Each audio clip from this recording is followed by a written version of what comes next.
Tout a commencé un jeudi soir ordinaire. Sarah et moi étions mariés depuis 9 ans, et malgré les hauts et les bas de la vie, je pensais que nous étions solides. Ce soir-là, alors que nous étions assis l'un en face de l'autre à table, elle a eu la révélation. Dan, j'ai réfléchi à notre mariage. Je pense qu'on devrait envisager un arrangement libre.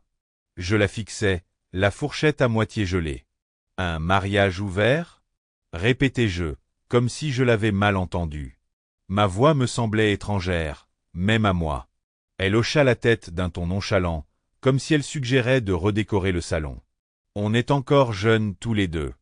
Je t'aime, mais je pense que ça pourrait nous revitaliser. Ajouter de l'excitation, tu sais? De l'excitation? Ma voix s'est brisée. La colère, la confusion et la douleur me tenaient la poitrine. Mais je gardais un visage impassible. Elle tendit la main par-dessus la table et la prit. Tu ne me fais pas confiance? Il ne s'agit pas de te remplacer. Il s'agit d'explorer. Tu ne veux pas être heureux? Ce que je voulais, c'était revenir en arrière et effacer cette conversation. Mais plus elle parlait, plus je réalisais que ce n'était pas une idée spontanée. Elle l'avait planifiée, répétée, peut-être même déjà mise en pratique. J'aurais dû argumenter, crier, exiger des réponses. Mais je ne l'ai pas fait. Au lieu de ça, j'ai dit, si c'est ce que tu veux. Ses yeux se sont illuminés de soulagement. Vraiment? Ça te va? Bien sûr, dis-je en esquissant un sourire crispé, si ça te rend heureuse. Cette nuit-là, je restais éveillé, les yeux rivés au plafond. Mon esprit se remplissait de pensées de trahison. La Sarah que j'aimais, la femme avec qui je pensais vieillir, s'éloignait. Ou peut-être était-elle déjà partie. J'avais l'impression de me noyer. Mais une lucidité froide et calculée s'est alors imposée à moi. Si c'était le jeu qu'elle voulait jouer, j'y jouerais. Et je gagnerais. Au cours des semaines suivantes, Sarah s'est épanouie dans sa liberté retrouvée. Elle s'est mise à s'habiller davantage, à rentrer tard et à être inhabituellement discrète sur son téléphone. Je n'ai pas insisté. Je me contentais d'observer, attendant mon heure. Chaque sourire qu'elle me lançait me semblait une insulte.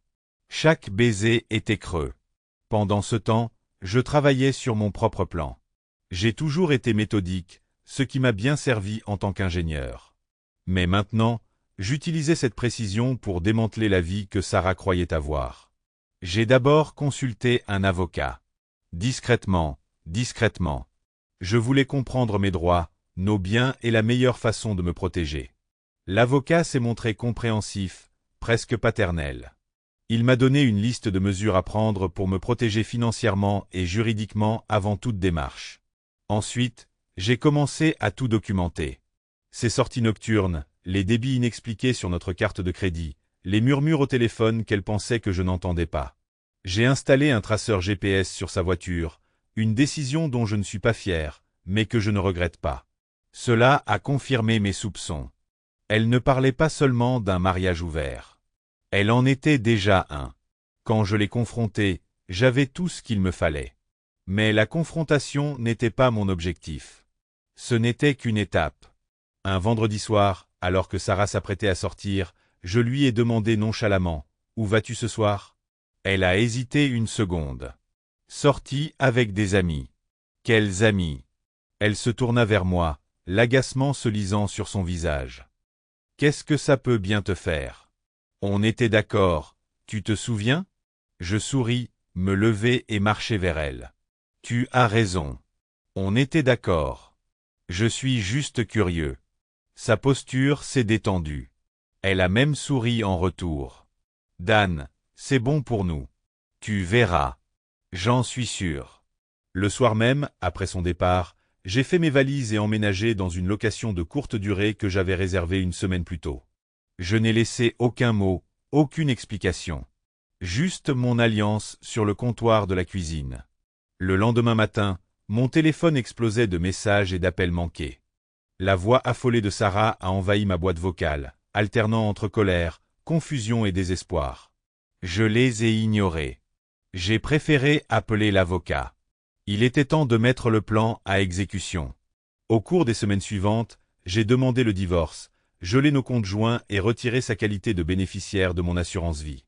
L'avocat m'a aidé à rédiger une lettre l'informant que j'étais au courant de son infidélité et que je demanderais un divorce à l'amiable. La réaction de Sarah fut, comme prévu, chaotique. Elle s'est pointée à ma location, a frappé à la porte et a exigé de me parler. Quand je l'ai finalement laissée entrer, elle était dans un état lamentable. Son maquillage était taché, ses cheveux en bataille.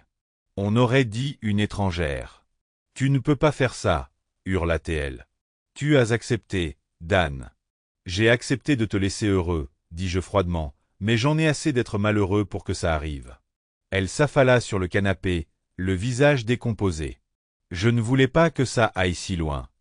Je t'aime. S'il te plaît, arrangeons ça. » J'ai ri, un rire amer qui m'a surpris moi-même. « Réparer ça. Tu as tout détruit. Et maintenant, tu es contrarié parce que je ne reste pas pour regarder. » Elle pleurait, suppliait, faisait des promesses qu'elle ne pourrait pas tenir. J'ai ressenti un pincement de culpabilité, un rappel de l'homme que j'étais.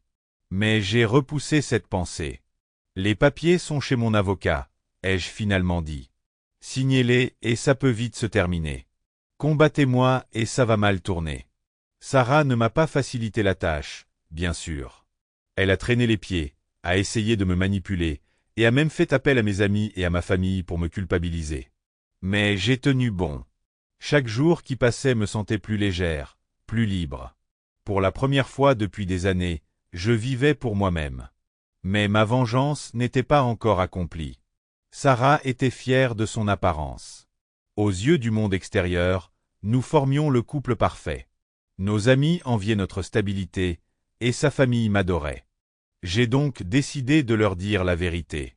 J'étais resté silencieux, laissant son récit de Dan m'abandonner. Mais il était temps de rétablir les faits. J'ai organisé un dîner auquel j'ai invité des amis et des membres de ma famille. Sarah est venue sans y être invitée, mais sans surprise. Elle pensait probablement pouvoir contrôler l'histoire. Mais au fil de la soirée, j'ai exposé les faits calmement. Je n'ai ni embelli ni dramatisé. J'ai simplement dit la vérité. Sarah avait demandé un mariage libre, avait entamé une liaison et ne m'avait laissé d'autre choix que d'y mettre fin. Le silence se fit dans la pièce. Le visage de Sarah pâlit, puis rougit. Elle tenta d'intervenir, mais le poids de ses propres actes l'écrasa. Les gens commencèrent à poser des questions. Leur voix était teintée d'incrédulité et de déception. À la fin de la soirée, son réseau de soutien s'était effondré. Le divorce fut prononcé 6 mois plus tard. Sarah quitta l'État, sans doute pour prendre un nouveau départ. Entre-temps, j'ai reconstruit ma vie. Ce n'était pas facile, mais ça en valait la peine. J'ai découvert de nouveaux passe-temps, renoué avec de vieux amis et même recommencé à sortir avec quelqu'un. Un jour, à l'improviste, Sarah m'a appelé. Sa voix était hésitante, presque timide. « Dan, Je voulais juste m'excuser. Pour tout. » Je marquai une pause, laissant ces mots en suspens. « Merci, dis-je enfin. Mais j'ai tourné la page. J'espère que vous aussi. » Elle a commencé à dire autre chose, mais j'ai raccroché. Ce n'était pas par méchanceté. Je n'avais simplement pas besoin de ses excuses. L'homme que j'étais devenu, plus fort, plus sage et plus libre, ne lui devait rien. Et pour la première fois depuis des années, je me suis senti vraiment en paix.